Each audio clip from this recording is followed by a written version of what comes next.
Hello, welcome back to Costa's Arsenal podcast. My name is Costa. How are you guys doing? How are you guys doing? I mean, it's a bright morning in my country. Where are you watching from? And tell me how your morning is. It's the early Arsenal news episode.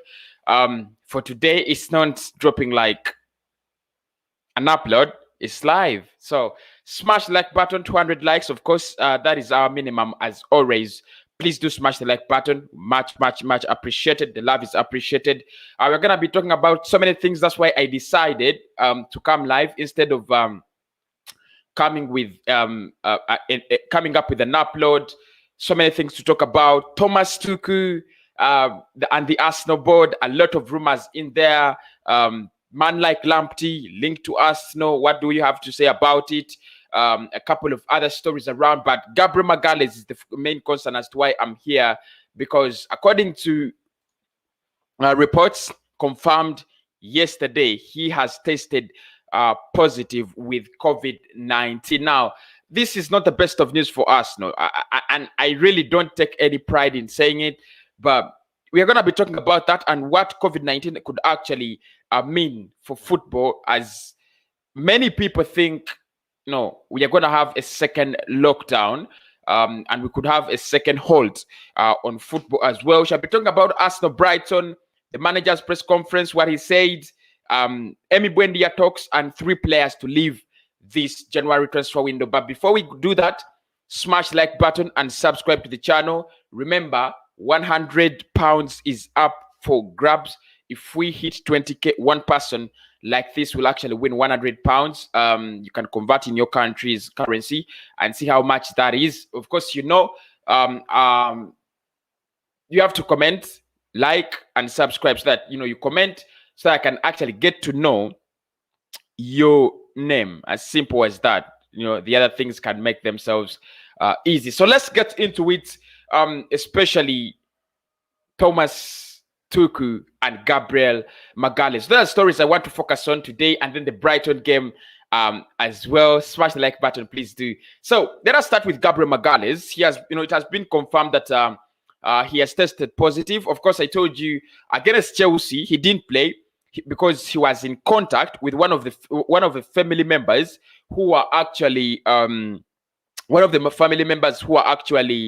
who had tested positive, but he had continued to test negative for some time. Now that has changed. He has tested positive. Not the best of news for us, but the good thing, it remains, because he was going to self-isolate for 14 days, or 10 days, and then miss 3 games. Still, it's going to be the same thing. He's still going to miss 2 games. That is the game we have today against Brighton, and the game we have on the 2nd of January. That is against West Brom Albion, as they try to monitor his situation. If he gets better, he comes back. If he doesn't get better, of course, there is nothing to do about him. He's going to get an extension. But my concern with COVID-19, guys, is not actually how these players are getting COVID-19 and so on. The first thing I think is we could have a second lockdown in UK. Yeah, that is bound to happen, because they are saying the stats are not in their favor. So I will understand if UK go for a second lockdown, but what I think is we might have a second football call off, just like you saw the one we had this year actually, or was it in March? Yeah, from March to almost August, when we didn't have football because of because of COVID. And my concern for me is, if we go into a lockdown, if we go into a period without football, if football is halted and Arsenal is in 15th, where the hell do we start from? Yeah, I mean, it's not the best of news. It's not good news, really. I don't want to see Arsenal, in 15th, and then football is called off. It's one of the nasty experiences you can never have. So I really don't want that to happen, and I hope it doesn't happen. But in UK, it seems that another wave of the disease is catching up on them. Fans like DT, I didn't know that DT had COVID-19. If you know DT, AFTV, so he has, he got COVID-19 and was treating, and he was saying that this disease is really pathetic. It's it makes you feel like you can't breathe. It makes you feel like you're tired and so on. So probably not the best of news when it comes to Arsenal and all the well wishers. You don't want football to be called off. I really don't want to be to be engaged in any way where football is actually called off. What do you think about COVID-19 and its impact on the game, guys? If we go into a second period where football has been halted, what do you think? Is it the best of news for Arsenal? Yeah, or you think it's really, really pathetic for Arsenal? Anyway, that is it. Now, the other story is Thomas Tuchel. Again, there are reports saying that the Arsenal board is looking at Thomas Tuchel as a possible replacement of Mikel Arteta if he fails to deliver. And my answer is this. My answer to that is basically this. Look, just look around. Mikel Arteta beat Chelsea, 3-1, and is going to play Brighton. Immediately, if he fails to win against Brighton, I would pull the plug. I would just sack him. Yeah, if I had the if I had the authority, immediately fails to win against Brighton, I pull the plug. I sack him. Yeah, because that shows that he's taking one step forward and 2-3 steps back. That's what we did against United. One step forward, and then we went 10 games without a win. So, and I think this is a very, very crucial game for Mikel Arteta against Brighton today.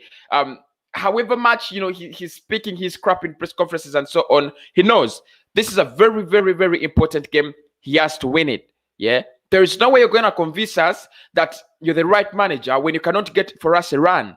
We need a 5-game run, winning, 6-game run, winning, 10 games, winning. Although it could be very hard this season for any team to go 10 games, winning. It could be hard. But if you can go 8 games unbeaten, 8 games unbeaten, probably 2 draws and 6 wins, that is that's promising. There is no excuse whatsoever Mikel Arteta is going to give us not to beat Brighton, not to beat West Brom, and not to beat Newcastle. For me, there is no excuse whatsoever. He has to win these games. And the fact that Thomas Tuchel is a free agent, it works in Arsenal's favor. Look, I don't see Thomas Tuchel ever join Arsenal. I just don't see it, because they have decided that Mikel Arteta is going to be a long-term project at the team. But the good thing is, having Thomas Tuchel around is a threat to Mikel Arteta, just like Pochettino was a threat to Manchester United's Ole Gunnar Solskjaer. Whenever Solskjaer could screw up, they would be like, Pochettino in, Ole Gunnar Solskjaer out. And that was the real threat. Yeah, I'm telling you, that was a really, really, really big threat to Ole Gunnar Solskjaer's job. So Thomas Tuchel, I don't see him as a manager that's going to join Arsenal anytime soon. I told you the board and David Ornstein and Fabrizio Romano, all those credible journalists had confirmed that it's going to be a long-term project between Arsenal and Mikel Arteta. So that one we know already. We don't expect any other, kinds of deals with managers and so on. But the pressure is needed. Mikel Arteta needs pressure.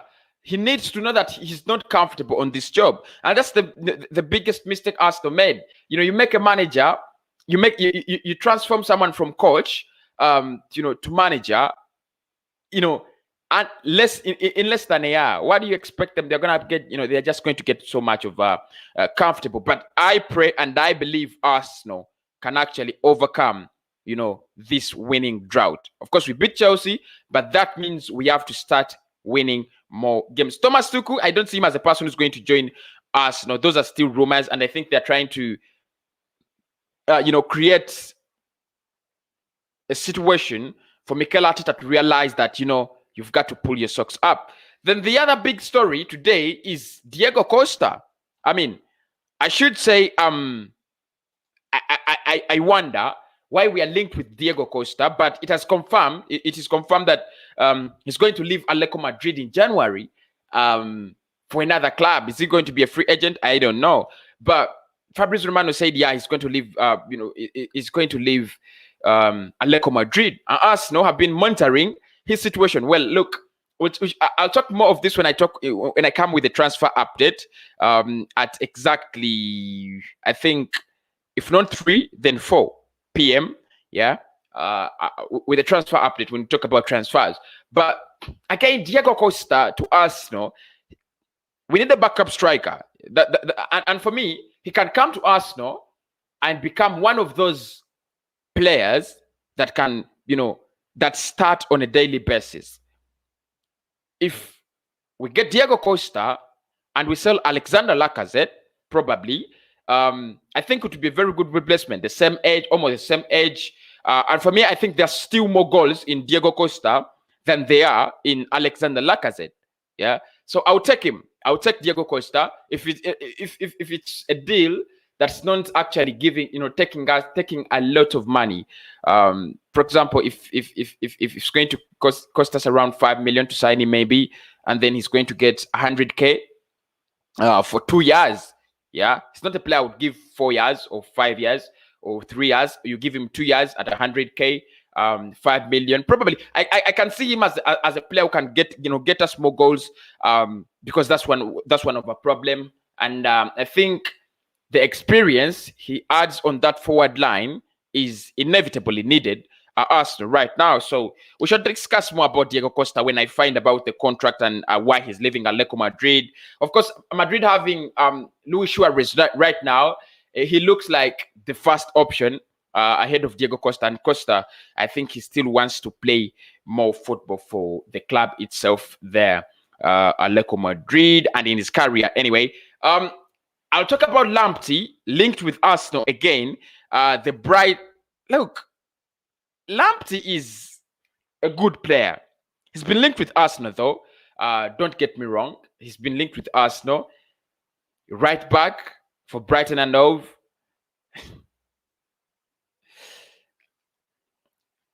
I just want to ask myself, because I've seen so many Arsenal blogs and vlogs do this story. And I want to ask myself, is Lamptey linked to Arsenal because Arsenal fans want him, or is there genuine interest in Lamptey? If you ask me about the cause, it is there because we need a right back who can actually function in a way that right backs must function. That one I do agree very, very well. But if you ask me, are we going to sign him? Are we going to sign him soon? I don't think. Yeah. I don't think we're going to sign him. We have Cedric, we have Ainsley, we have Bellerin. So I don't see Lamptey coming to Arsenal unless if Bellerin goes to Barcelona or to PSG, like those deals. I mean, they're around the corner. They're always there in the rumors. If we let Bellerin go, and maybe and Cedric, because I don't see Arsenal sign. If we lose Bellerin, obviously it's going to be Ainsley Maitland-Niles sitting in there, taking the position. So unless we lose 2 right backs, forget about Lamptey. I don't think he's going to join Arsenal. And if he's going to join again, it won't be this January transfer window. I don't think Arsenal is going to go for a player, a right back in January. I don't think. And I also don't think we're going to lose a right back in January. It's either way. So I think we better get used to that. Yeah, we better get used to that. I don't see that those deals happening. What else? Brighton. Yeah, Brighton. But also 3 players are set to move in January. That is if we can find where they can go. The first one is Mesut Ozil, linked to a move to Juventus. Of course, Juventus are saying they have come out and said no, we are not interested. But there was a story that Arsenal wanted to get Mesut Ozil off to Juventus, yeah, and then pay half of his wages, yeah, until the end of the season. But Juventus seem not to be interested. The other is Socrates and Squadron Mustafi. If we can find where they can go this January transfer window, it's going to be massive.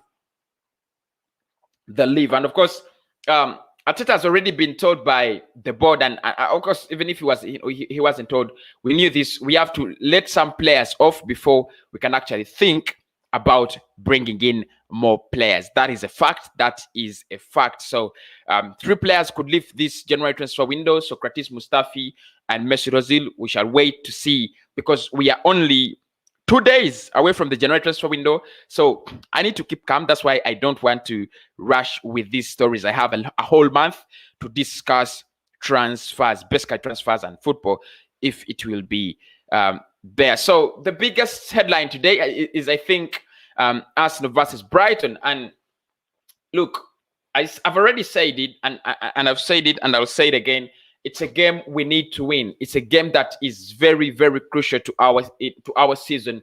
Just like the Chelsea season, the Chelsea game, it was a massive turnaround. Yeah, but in order to complete the turnaround, you've got to beat Brighton convincingly. Actually, if we can beat them away from home, something like 3-0 or 3-1, that means that we have 2 wins, 1 at home and the other way from home, back to back. That only makes sense for me. So Mikel Arteta knows there is no choice. There is no room for error today.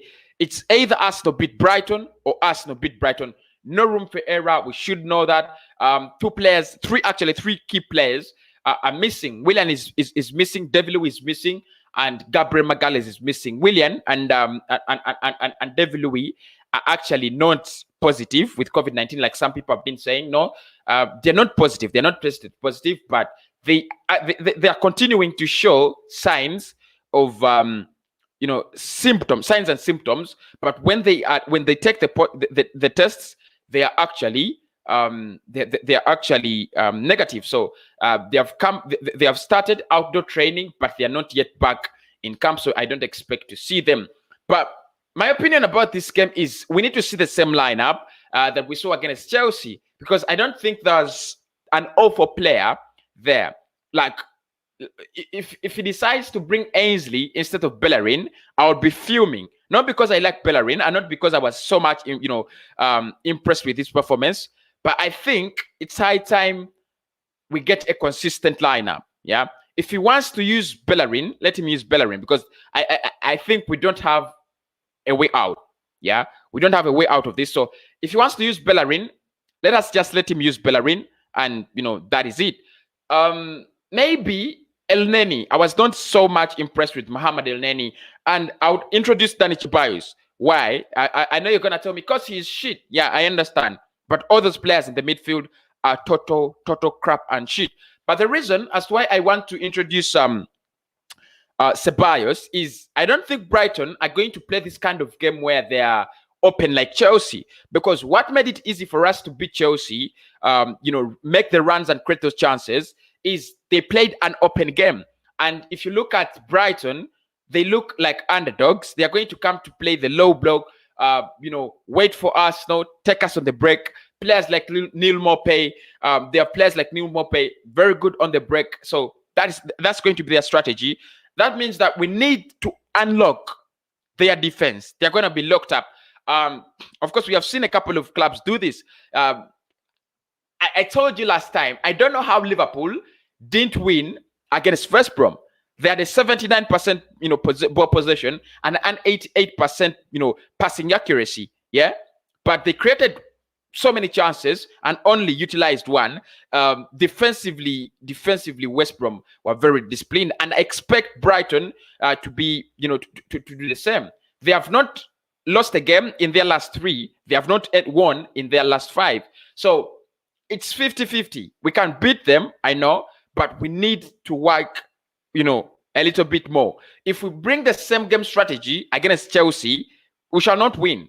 Yeah, because this is quite different. I told you, Chelsea left their defense open. They left everything open. We could access all areas. Against Brighton, we might have the midfield. We might have the wings, but their defense is going to be very solid. Very good in the air. They're going to clear those balls. time in, time out. We need another strategy. We need to unlock their defense somehow. Yeah, either through shooting, long balls, long ranges. Granit Xhaka can do that. Aubameyang can do that. Lacazette can do that. A couple of players can do that. Or we trust in Emile Smith-Rowe, Gabriel Martinelli, and Bukayo Saka to find ways, to find the loopholes in their defense. But it's not going to be an open game like 50-50. We attack Brighton, they attack us. It's not going to be like that. Everybody knows, and if you didn't know, you should know. It's going to be a very, very, very, hard game, a hell of a game. But I still expect Arsenal to get a result. Yeah, I still expect Arsenal to get a result. If only we don't tamper, if only Mikel Arteta does not tamper with his starting 11, because he has a tendency of doing so. Yeah, he has a tendency of doing so. He comes in with this kind of 11, then he comes in with another. You probably is going to drop Martinelli for Aubameyang, which for me I think will be very stupid. Right now, you leave Pierre-Emerick Aubameyang to the bench and see how does this team play without Pierre-Emerick Aubameyang, because we have already seen that playing with Pierre-Emerick Aubameyang as our target is not bad. It's working, but effectively, not so much effective this season. Yeah, when he was away against Chelsea, we had a good game. So how about give Alexander Lacazette more time, Martinelli more time, Saka more time, and Emile Smith-Rowe more time? That is what we are demanding, and that's what I would want to see in today's game. You can tell me what you think of should happen in today's game. Is the game between Brighton going on, or it will be called off due to the Gabriel issue? No, it's not going to be called off due to the Gabriel issue. Because the reason as to why it won't be called off is because the Chelsea game wasn't called off, and he missed the Chelsea game, so he has not been in contact with the rest of the team. That's why I think the game might actually not be called off in that regard. Arsenal is a big club. Arteta needs replacing. Big up, Jumacho. How are you? Big up, Cosis. Arteta lose the upcoming game, he might as well leave the club for good. But I think we should win it. Yeah, it should be a win. Yeah, it should be a win. It should be a game that Arsenal must win, and we should be able to win it. I'm telling you, as a matter of fact, Bellerin for Lamptey will be a good deal, brother. It will be a good deal. It will be a good deal.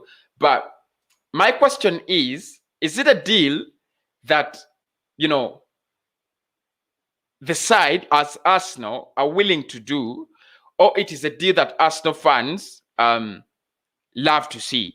These are two different things. The board going in for a player and the fans admiring the player. Yeah, I know the fans admire the player, yeah, but is it